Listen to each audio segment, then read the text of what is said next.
उनके जनन। और लखनऊ से ही अगली बड़ी खबर, जहां आईएफएस निहारिका सिंह से पूछताछ होगी। ईडी ने नोटिस देकर पूछताछ के लिए बुलाया है। इंडोनेशिया में भारतीय वाणिज्यिक दूतावास में तैनात है। कंपनी अनी बुलियन के 600 करोड़ के घोटाले में पूछताछ होगी।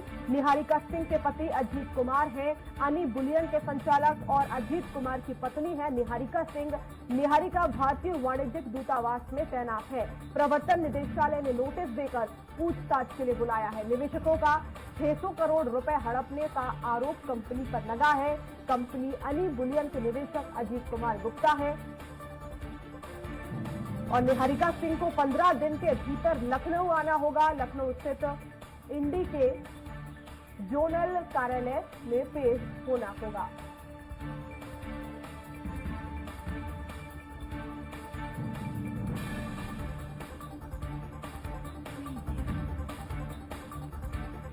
और इसी खबर पर ज्यादा जानकारी के लिए संवाददाता घनश्याम निशान चौरसिया हमारे साथ लखनऊ से लाइव जुड़ गए हैं।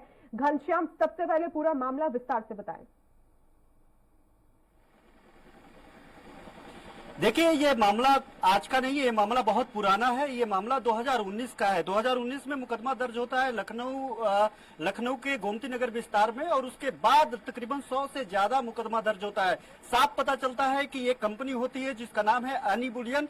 वो तकरीबन 600 करोड़ रुपए से ज्यादा निवेशकों का पैसा हड़प कर करके गायब हो गई है। मुकदमा दर्ज होता है अजीत कुमार सिंह के नाम से। अजीत कुमार सिंह के जब ये पूरे दस्तावेज के साथ जो निवेशक होते हैं, जब वो प्रोटेस्ट करने लगते हैं, जब वो अपना न्याय मांगने लगते हैं, पुलिस प्रशासन को घेरने लगते हैं, तो पता चलता है कि इसके पीछे एक बड़े अधिकारी का हाथ है। वो बड़े अधिकारी का नाम है निहारिका सिंह। निहारिका सिंह आईएफएस अफसर हैं, बाली में इस समय तैनात है। इंडोनेशिया के बाली में वो चीफ डिप्टी ऑफ मिशन के पद पे तैनात है।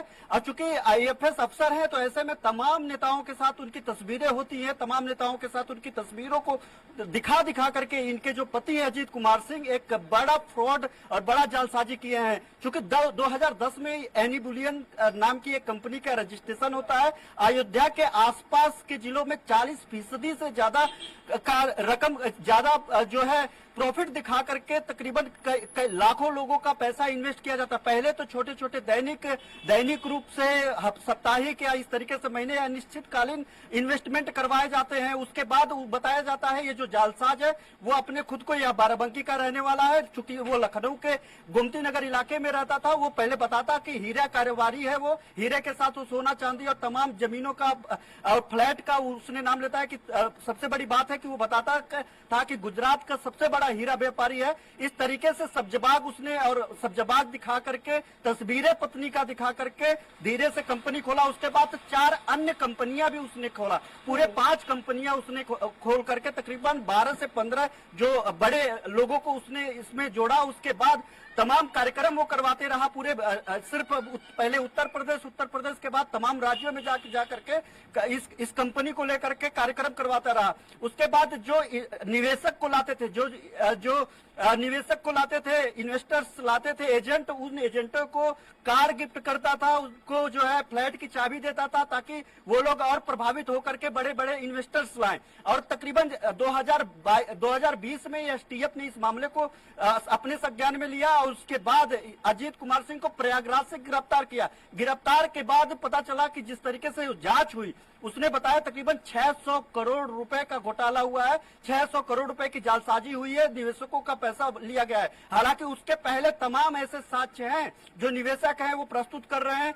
निहारिका सिंह चूंकि आईएफएस अफसर है, वो भी आती थी और तमाम इनके कार्यक्रमों में हिस्सा लेती थी और वो इनके बड़े बड़े दावे करती थी, बड़े बड़े दावे को बताती थी कि हम हैं, हमारी कंपनी है, वो सरकार के साथ मिलकर के एक बड़ा इन्वेस्टमेंट योजना लाए हैं, जिसके तहत उनको लगता था कि जब सरकार में बैठे हैं प्रधानमंत्री नरेंद्र मोदी से देश के तमाम सीएम के साथ उनकी तस्वीरें हैं, तमाम अफसरों के साथ उनकी तस्वीरें हैं, ऐसे में यहाँ पे फ्रॉड की गुंजाइश नहीं होगी। लेकिन इसी सब्जबाग का उसने रास्ता लिया और तकरीबन 600 करोड़ से ज्यादा रुपए का इन्वेस्टमेंट करा करके चपत हो गया। तमाम लोग आत्महत्या करने पे आतुर हो गए, यहाँ पे प्रोटेस्ट करने लगे, आमरण अनशन पे बैठ गए। उसके उसके बाद बहुत सारे ऐसे साक्ष्य भी सामने आए कि निहारिका सिंह को उन्होंने मैसेज किया, चाहे सोशल मीडिया पे मैसेज किया, निहारिका सिंह ने उधर से रिप्लाई भी किया कि हमारी बातचीत अजीत से चल रही है, लेकिन जल्दी ही इसका सोल्यूशन किया जाएगा। लोगों ने उनको भी मैसेज किया कि मैम जल्दी से हमारा सोल्यूशन दे दीजिए, नहीं तो हम आत्महत्या करने के सिवा हमारे पास दूसरा कोई रास्ता नहीं है। लेकिन उसके बाद ये लगातार इनको लगा कि मुकदमे ज्यादा दर्ज हो जाएंगे, हम लोग फंस जाएंगे, तो इन्होंने चेक देना शुरू किया। चेक जब बैंक में लगे तो वो भी बाउंस कर गए, यानी जो जिस अकाउंट का इन्होंने चेक दिया उस अकाउंट में पैसा जो 600 करोड़ रुपए का इनका अपना फ्रॉड था वो उसमें अमाउंट नहीं था। इसके बाद मामला थोड़ा आगे बढ़ा, तब से जो है बाली में जो तैनात है आईएफएस निहारिका सिंह वो वापस नहीं आई, उनके पति को गिरफ्तार किया गया है, तब से पूछताछ चल रही है। अभी पिछले साल ही तकरीबन 25 करोड़ 6 करोड़ ऐसे 3-4 कार्रवाइयां ईडी ने की है। बाद में पता चला कि ईडी ने पूरे केस को अपने संज्ञान में लेकर के पूरे केस को खुद ही हैंडल कर रही है। अब जो है निहारिका सिंह को भी नोटिस जारी की है, 15 दिन के अंदर उनको बाली से आकर के यहाँ पे लखनऊ ईडी यूनिट को उनको अपना जो है साक्ष्य और उनको जो उस नोटिस का जवाब देना पड़ेगा, वो अपना बयान दर्ज कराएंगी। अब देखने वाली बात होगी कि निहारिका सिंह का इन्फॉर्मेशन कैसे कितना है और किस तरीके से है, जो कि जो निवेशक है वो अजीत सिंह को कम लेकिन निहारिका सिंह को देख करके उनके बातों से प्रभावित होकर के ज्यादा इन्वेस्टमेंट किया था। तमाम ऐसे दस्तावेज, जाली दस्तावेज थे, तमाम ऐसे दस्तावेज में जो ट्रांजैक्शन हुआ है उसमें निहारिका सिंह का नाम है।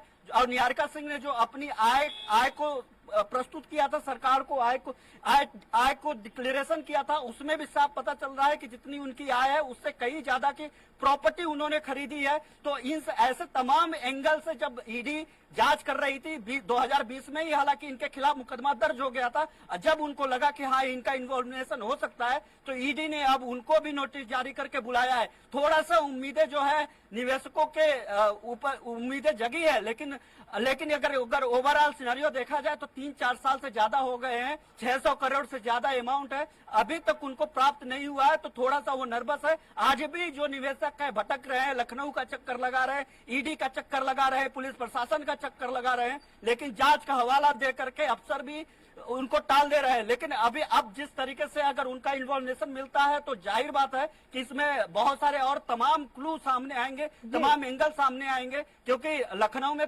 बहुत सारे ऐसे अपार्टमेंट थे, लखनऊ में ऐसे चिन्हाट की अगर बात करें, सुल्तानपुर रोड की बात करें, पीजीआई की बात करें, तमाम ऐसे जगह है जहां पे इनके बेनामी संपत्तियां थी और उसको ईडी ने अटैच किया है। अब लगातार सारे जो साक्ष्य निवेशकों ने दिए हैं उस साक्ष्य पे भी अनुसंधान चल रहा है। घनश्याम, और जो साक्ष्य निवेशकों के द्वारा दिए गए हैं, जाहिर तौर पर ईडी को जो है कार्रवाई में आसानी होगी।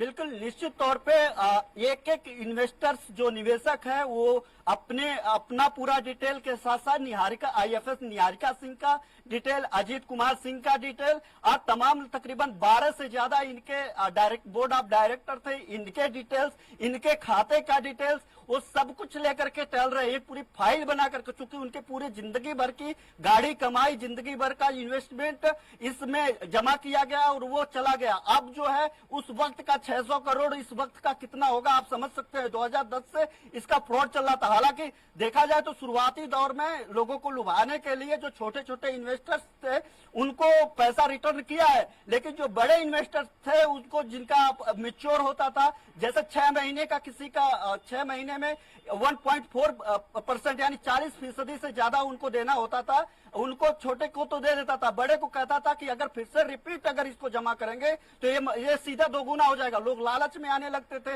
और लालच में आकर के जितना भी मैच्योर राशि होती थी उसको जमा कर देते थे। वापस में जो चेक मिलता था वो चेक मिलने के बाद वो बाउंस कर जाता था। बाउंसिंग को लेकर के तकरीबन 100 से ज्यादा मुकदमे हैं। उसके अलावा 100 से ज्यादा मुकदमे इस बात के हैं कि इन्होंने सब जवाब दिखा करके इनके पैसे इन्वेस्ट किए गए और वापस निवेशकों को नहीं दिए जा रहे हैं। अभी भी अजीत सिंह गिरफ्तार है, पूछताछ उससे जारी है।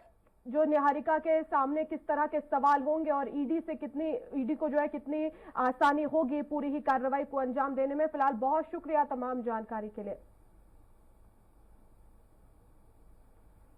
और आगरा से अगली बड़ी खबर, जहां मेयर हेमलता दिवाकर का देवर गिरफ्तार हुआ है।